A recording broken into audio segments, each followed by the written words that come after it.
কি অবস্থা সবাই? আশা করছি ভালো আছেন। আজকের ভিডিওতে আমরা দেখব যে কিভাবে মেমোরি কার্ড ফরম্যাট দিবেন অথবা এসডি কার্ড ফরম্যাট দিবেন। তো এসডি কার্ড ফরম্যাট দেওয়ার জন্য আপনাকে ২ টা অপশন আমি দেখিয়ে দেব।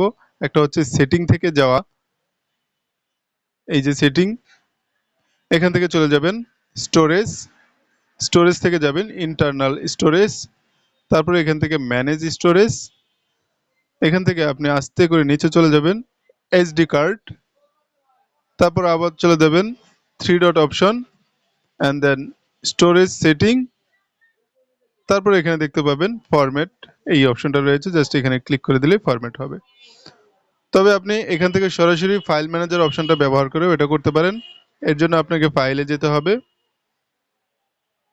ফাইলে এসে আপনি এই যে এই অপশনটা পাবেন, এসডি কার্ডে চাপ দিবেন, 3 ডটে চাপ দিবেন, তারপর স্টোরেজ সেটিংয়ে চাপ দিবেন, ফরম্যাটে চাপ দিবেন।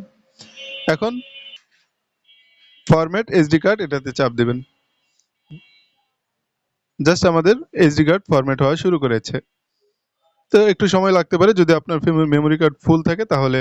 এই ছিল আমাদের ভিডিও। আশা করছি ভিডিওটা ভালো লাগবে। ভালো লাগলে লাইক, কমেন্ট, শেয়ার এবং সাবস্ক্রাইব করতে একদমই ভুলবেন না। দেখা হবে আবারও ইনশাআল্লাহ। আল্লাহ হাফেজ।